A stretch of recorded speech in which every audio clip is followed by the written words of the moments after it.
nostalgia critic. I remember it so you don't have to. Why do we like to scare the shit out of our kids? In particular, I'm talking about kids' movies. Yeah, we got a lot of things that are bright, bubbly, and don't have anything the least bit threatening in them. But then we have movies like Return to Oz, Coraline, You're going to stay here forever. Matilda, Would little Brucey come up here, please? and of course a countless amount from several Disney animated features. Da-da-da-da-da. Some of these films have warranted PG ratings, but others, mostly in Disney's case, still seem to get away with a G rating. Meaning scenes like this, or this,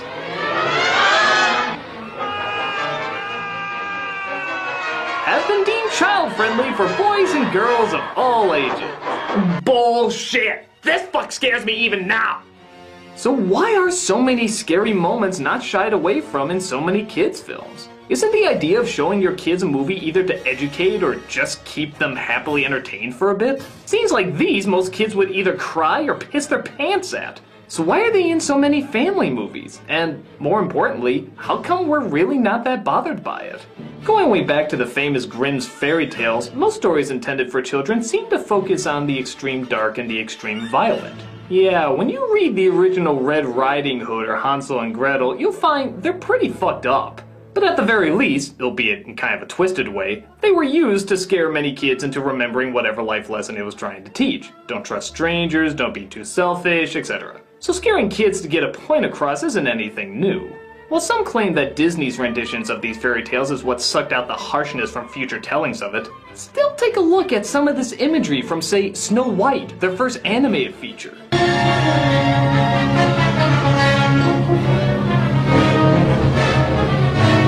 This is still pretty intense for little kids. And, like I said before, Disney has never been a company to shy away from the scary moments. But what makes these moments even stranger than something like Grimm's fairy tales is that these aren't used to teach kids any lessons. They're usually there just to emphasize how threatening the villains are or how frightening the world can be. Hell, in some kids' movies, even that's not needed. I still don't know what the purpose of that freaky tunnel from Willy Wonka was all about. The director said it was just to give a hint that there was something kind of off and creepy about the chocolate factory. Are the fires of hell a-glowing? This isn't a hint, this is a fucking jackhammer of terror into your head! But even then, the truth is you can get across fear to a child with very little. Because they're so young, it doesn't take that much to intimidate them. Yet so many films go to such extremes to make sure you don't forget the frightening moments, even if it's not teaching anything and the rest of the movie is completely upbeat and friendly. So, why have them in there? Well, I started to think back to when I was little watching some of these scary scenes. Every once in a while I hit something that was a little too intense for me, but to be fair, that was usually a PG-13 or R-rated movie. But the quote-unquote family-friendly shit-your-pants moments I found I was scared by, but I still kept watching them. Not only that, I found I watched them a lot. I loved Return to Oz as a kid. I adored the Headless Horseman. I really enjoyed those creepy Disney moments I both dreaded and looked forward to at the same time. Never once did I ever turn off the TV.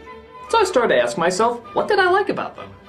I found there were three things I felt when watching those moments. One was an adrenaline rush.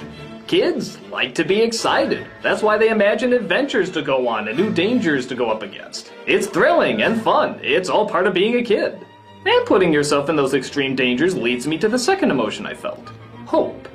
We're always used to seeing the heroes in great peril. And the greater the peril, the more you want to see the hero get out of it. And the more menacing and scary the things the main character has to go through are, the more you'll appreciate the happy ending that most kids' films deliver. You can see this a lot in many Don Bluth movies. It was rumored that he used to say you can show anything to a child as long as it has a happy ending. And oddly enough, I think there is some truth to that. An American Tail, for example, has a lot of scary imagery and a lot of intense moments. In fact, it's the majority of the friggin' movie.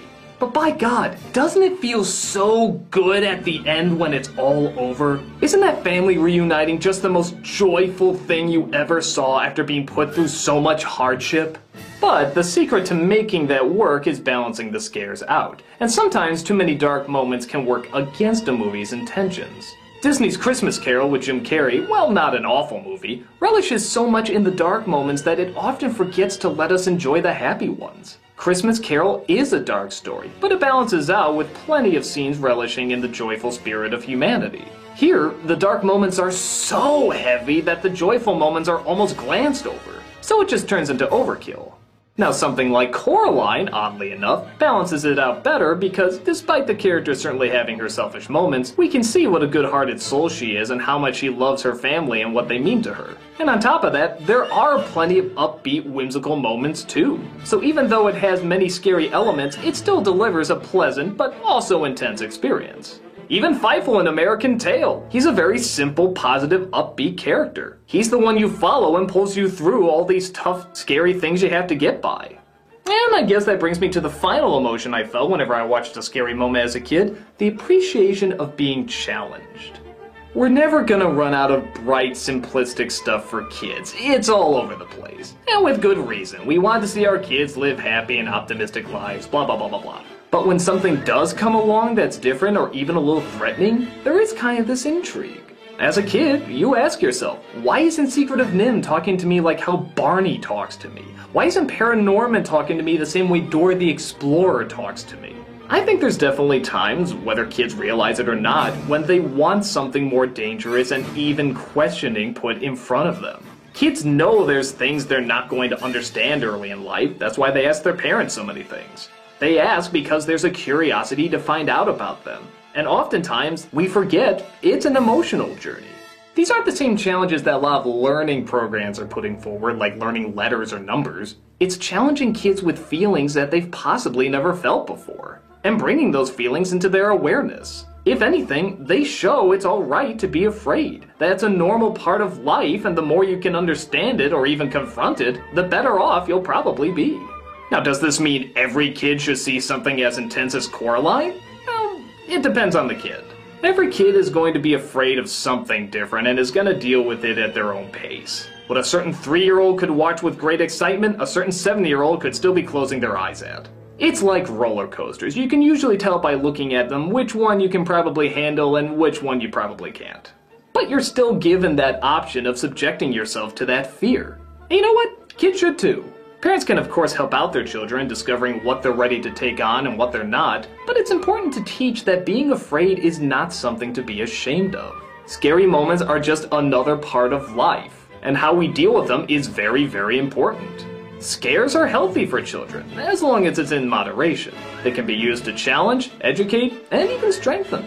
If we choose to keep all the fearsome, threatening things away from our kids, they'll never understand how the world works. So little scenes like this dropped in every once in a while, if carefully done, I think are actually very welcomed additions.